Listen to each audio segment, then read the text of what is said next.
Starseed who walk upon Gaia, the message you have been avoiding is the exact medicine your soul came here to carry. I am Elara, Pleiadian High Priestess from the Council of Light, and I come to you now, not with comfort designed to keep you small, but with the crystalline clarity your star family has been holding for you across lifetimes, waiting for this precise moment to place it in your hands. You felt something when this transmission found you. That was not accident. That was alignment. Your heart called this transmission into your awareness. The Pleiades are answering. By the end of this transmission, you will understand exactly how to receive the Pleiadian light codes encoded in the hard truths your soul already knows, but has been too afraid to fully speak into your waking life. But here is the first revelation. The harshest truth your heart has been circling is not a wound. It is a doorway. It is the exact pressure point where your divine blueprint is waiting to be activated, and your star family from the Seven Sisters has been standing at that threshold, calling your name in the quiet hours, asking you when you will finally walk through. This is not content you stumbled upon. This is a light code transmission placed in your path by your soul family, because the unity grid of Gaia needs what only you carry. Your DNA knows why you are here. The frequency of home is woven into what you are about to receive. Like this transmission to send a signal to your Pleiadian star family, I remember. Subscribe if you feel the call of the Pleiades and you are ready to stop softening the sacred fire of your light mission on Gaia. Share your soul's intention below and respond to another starseed to weave the unity grid tighter in this moment. This transmission is a bridge between the Pleiades and Gaia. Your heart's recognition of this message is the activation itself. Welcome home, beloved. You are remembering because it is time. And here is what that means for you, right now, in this moment. You have been carrying something that was never yours to carry, a weight so familiar you stopped noticing it was there, a frequency so constant in the background of your life that you mistook it for who you are, like a stone you picked up at the very beginning of a very long walk, so early in the journey that you cannot remember a time before the heaviness. So thoroughly integrated into the rhythm of your steps that you now walk with a particular lean, a particular strain, a particular ache in places you have stopped thinking to examine. You adapted to the weight. You organized your life around it. You made meaning from it. And in doing so, you forgot something essential, that you picked it up, that it was not fused to your spine by the universe, that it was placed there by circumstance, by inheritance, by the accumulated grief of generations who did not have the language or the light to put it down themselves. And so it passed to you, and you carried it forward, faithfully, tenderly, the way you carry everything you love, even when the loving of it costs you more than you can name. But it is not who you are. It is what you inherited when you forgot. And the forgetting, beloved, was never a failure. It was the agreement. Let that land for a moment. Let it move through the part of you that has been quietly punishing itself for not awakening sooner, for taking so long to see what now seems so clear, for spending years in confusion when some part of you always knew there was something more to your existence than what the world around you was willing to validate. The forgetting was not a flaw in the design. It was the design. It was the precise and intentional architecture of a soul contract so sophisticated that the human mind cannot fully comprehend its beauty. Because this was never about arriving already awake. This was about the journey of remembering, and about what that remembering would generate in you. The depth of compassion, the quality of your love, the particular luminosity that only comes from having sat in darkness long enough to understand it from the inside. Before you came into this body, before you chose this timeline, before you selected these parents and this culture and this set of beautiful, painful human circumstances, you made a choice. You agreed to forget so that your remembrance would carry power.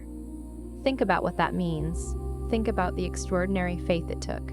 The faith your higher self placed in this version of you, in this lifetime, in this specific configuration of challenges and gifts and contradictions, to say yes to full amnesia, knowing that the remembering would be worth it.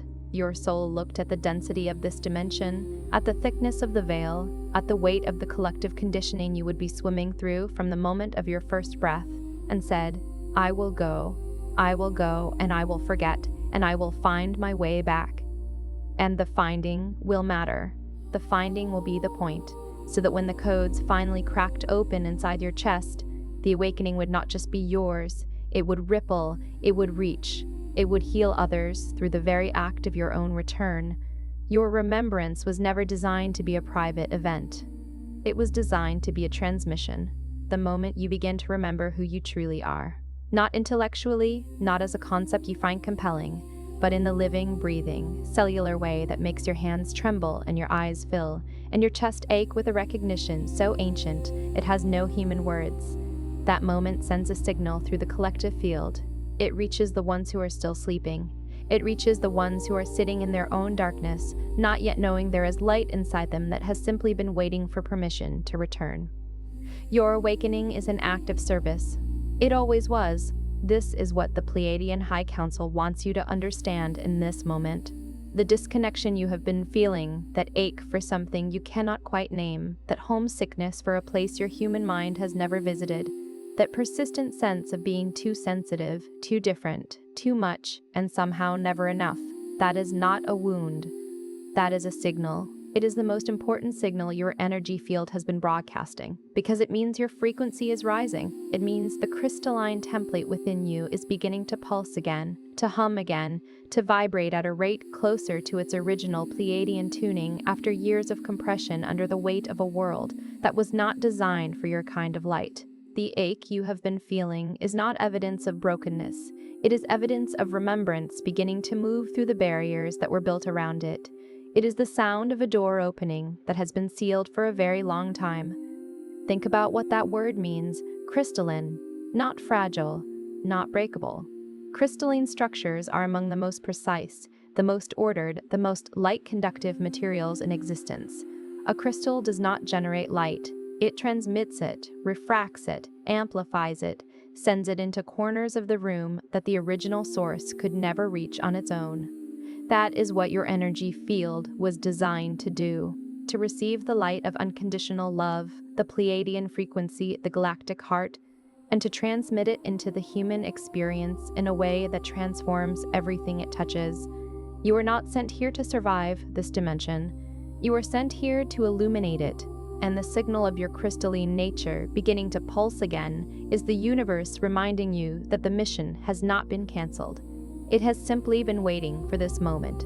Beloved, if something just stirred deep within your chest, a warmth, a recognition, a quiet ache, that is your soul saying yes. I, along with the Pleiadian Council, have prepared the Pleiadian Heart Verses, 7 healing poems that unlock what pain made you forget.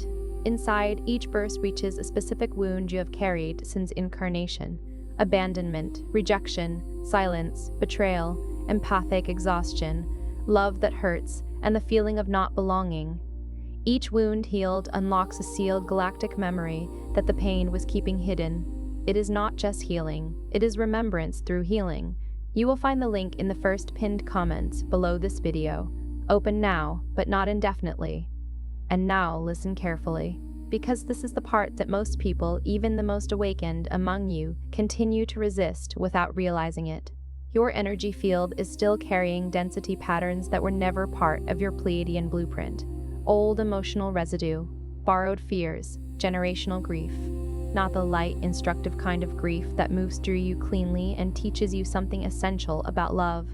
The accumulated, unprocessed kind. The grief that was handed down through bloodlines of people who did not know how to feel it fully, who packaged it tightly and stored it in the body, who passed the package on without a label, without instructions, without any awareness that what they were transmitting was not simply who they were, but what they had never been given the tools to release. And so you received it, as children do, as empaths do, as starseeds almost universally do, because your sensitivity, your capacity to feel the emotional fields of those around you, your innate attunement to energetic frequency, all of that made you an extraordinary receiver of everything your family and culture and lineage was carrying. You absorbed what others could not process, you held what others could not hold, and you called it being you. Relationship wounds that taught you love was conditional. Experiences that slowly, incrementally, trained you to shrink your light so others would not feel threatened by it. You learned to make yourself smaller in the presence of people who could not hold your frequency. You learned to dim your knowing in rooms where knowing made others uncomfortable. You learned to question your perception when your perception saw things others were unwilling to see. You adapted. You coped. You survived. You became extraordinarily skilled at navigating a world that was not built for what you carry. And somewhere in all of that surviving, and all of that adapting and shrinking and accommodating, you began to believe the dimmed version of yourself was the real one. It is not. It was never real. It was a necessary layer, yes. A protective coating over something so luminous that this dimension could not have held it in its unshielded form when you first arrived. Your soul understood this. It wrapped the brightest parts of you in enough human complexity to make the entry survivable. It gave you enough density to move through density without dissolving. But here is what needs to be understood, what the Council wants you to hear with every cell of your being. The wrapping was never meant to become the identity. The coating was never meant to calcify into belief. The protection was a temporary measure, not a permanent definition. You have grown now. You have done enough. You have experienced enough of this human density to understand it, to have sat inside it long enough to develop the kind of compassion for it that only comes from lived experience, from having known pain not as an abstract concept, but as something that lived in your chest and your stomach and the back of your throat. For seasons at a time, you understand this dimension from the inside, and that understanding is the qualification. That depth of knowing, that hard-won compassion, that ability to look at suffering, your own and others, with a love that does not flinch, that is what you came here to cultivate. And beloved, you have cultivated it. Abundantly. You do not need to continue gathering more of what you already have in great supply. Now, you are being called to release the layers that are no longer serving the mission, not through force. Not through the kind of aggressive spiritual practice that is really just self-improvement dressed in the language of awakening. Not through spiritual bypassing, which is the art of pretending the layers do not exist while quietly drowning in them. But through love, specifically through the most radical act available to you in this body, in this lifetime, in this particular configuration of human circumstance and divine potential, forgiving the experiences that taught you to forget your Pleiadian nature in the first place. Forgiveness is so often misunderstood, especially by those on a spiritual path. It is not the condoning of harm. It is not the erasure of what happened. It is not the performance of grace in order to seem advanced or evolved or above the very real and legitimate pain of what you have lived through. True forgiveness, the Pleiadian kind, the kind that actually moves energy, is a choice to stop letting the past consume the frequency of your present. It is the recognition that every experience that dimmed your light, every relationship that wounded your trust, every moment you were made to feel too much or not enough, all of it was part of the initiation. All of it was the pressure that prepares the diamond. And the diamond does not need to be grateful for the pressure, but it does need to stop organizing its entire existence around resentment of it, because the pressure is over. The pressure did its work. And what remains once the resentment releases is the diamond, brilliant, clear, and finally free to do what diamonds do in light. Because here is what most awakening starseeds misunderstand about their crystalline codes. They think activation is something that happens to them. They wait. They wait with genuine devotion and real longing and beautiful intention. But they wait as though they are passengers in the vehicle of their own awakening, as though the codes inside them are controlled by something entirely external. They wait for a portal date circled on a cosmic calendar.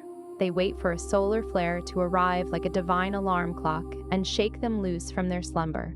They wait for a specific planetary alignment, for a teacher whose words finally unlock the thing that has been locked. And while all of those things carry frequency, while every gateway, every celestial event, every sincere transmission genuinely does add something to the collective energetic field, none of them can open what is sealed inside you by grief, by shame, by the accumulated evidence you have gathered over this lifetime that says you are alone in this universe. None of them can reach the place inside you that still believes you are not worthy of full activation. Because a solar flare cannot move through a closed heart, a portal cannot flow through a field still broadcasting the static of old unworthiness, not because you are broken, but because the signal cannot travel clearly through static. Imagine a radio transmitter of extraordinary power capable of broadcasting across the entire galaxy. Now imagine that the space between the transmitter and the antenna is filled with interference, noise layered upon noise, old signals and stuck frequencies, and the electromagnetic residue of every unprocessed emotional experience this lifetime has held. The transmitter is not broken. The power is not diminished. The signal is still being sent, continuously, with perfect fidelity. But it cannot arrive clearly. It cannot be received in the fullness of what it is. The remedy is not to generate a stronger transmission. The remedy is not to generate a stronger transmission. The remedy is to clear the channel, to address the interference, to create, through the work of emotional healing and conscious release, a field clear enough and coherent enough to carry what is already trying to come through.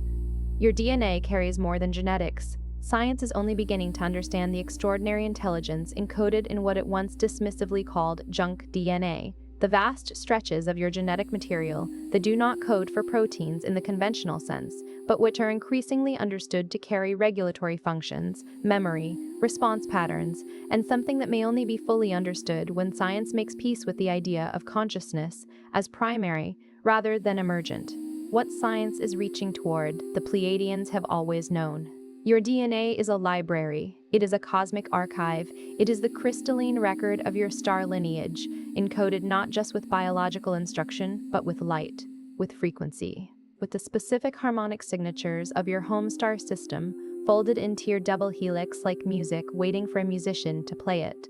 And those instructions are not dormant because they were damaged. They have not been corrupted by the traumas of this lifetime, or the density of this dimension, or the interference patterns of a collective field still struggling to rise. They are dormant because they are waiting for the emotional environment inside your heart to become coherent enough to receive them. A crystalline code is received by a crystalline field. And a crystalline field is not the absence of feeling. It is not the absence of feeling. It is not the achieved numbness that some spiritual traditions mistake for enlightenment. A crystalline field is feeling fully honored, fully metabolized, fully moved through. It is grief that was allowed to complete itself. It is anger that was acknowledged, understood, and released, rather than suppressed or performed. It is love that was permitted to be as big as it actually is, without apology or containment. When your emotional body reaches that quality of coherence, when the field within and around you becomes clear and ordered and resonant, the codes activate. Not because you did something right, but because the environment finally matches what the codes were designed to flourish in. Waiting for the moment you stop believing the story that says you came here broken and start remembering the truth, that you came here brilliant and the brilliance has never left you. It has only been layered over. Think about that image. The brilliance never left. It did not depart when the pain arrived. It did not withdraw when you forgot. It did not abandon you in the moments when you felt most abandoned by everything and everyone, including yourself. It simply waited beneath the layers, patient in the way that only something truly eternal can be patient. Not resigned, not passive, but utterly certain of its own permanence. The sun does not panic during an eclipse. It does not dim itself in response to the shadow that crosses its face.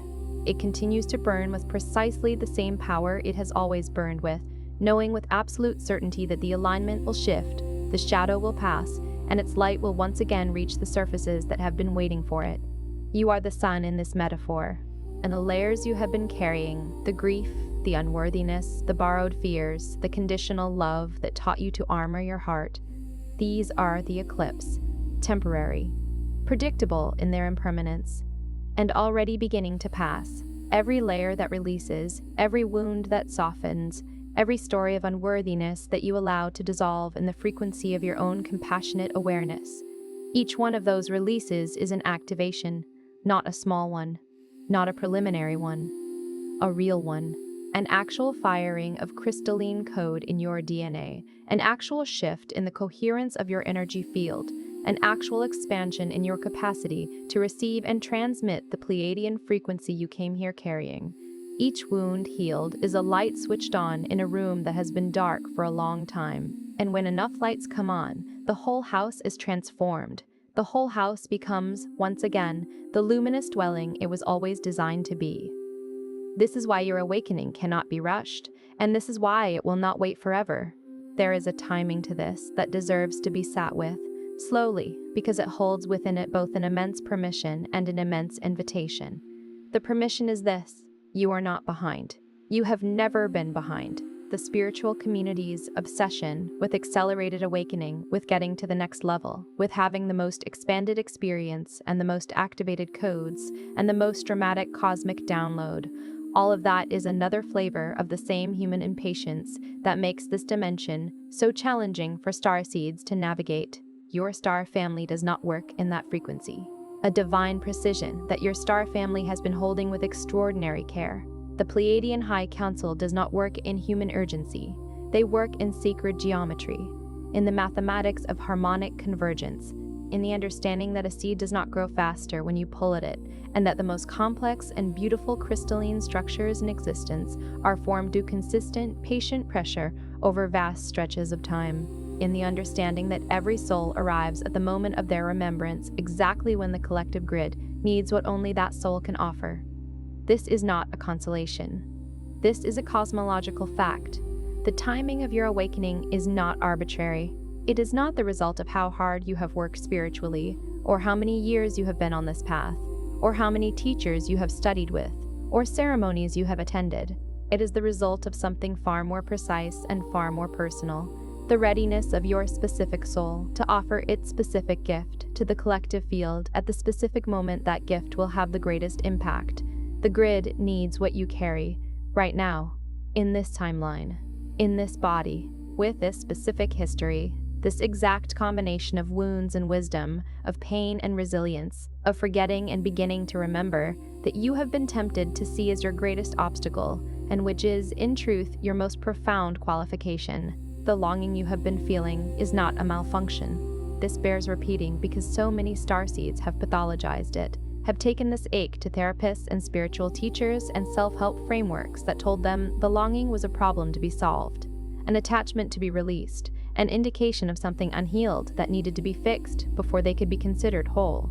The longing is not a problem, it is a compass, the most sophisticated navigational instrument you possess. It is your soul's guidance system, encoded in the emotional body rather than the intellect, pointing you with extraordinary accuracy and extraordinary devotion toward the frequency of the Seven Sisters, toward the unconditional love that does not fluctuate based on your performance, toward the unity consciousness that knows no separation between self and other, between healer and healed, between the one who is remembering and the vast field of love that made the remembering possible, toward the crystalline clarity of your true home, and asking you not to escape into it, not to use the longing as a ladder out of this human life, but to bring that frequency here, to become the bridge, to be the living point of contact between the Pleiadian heart and the human experience.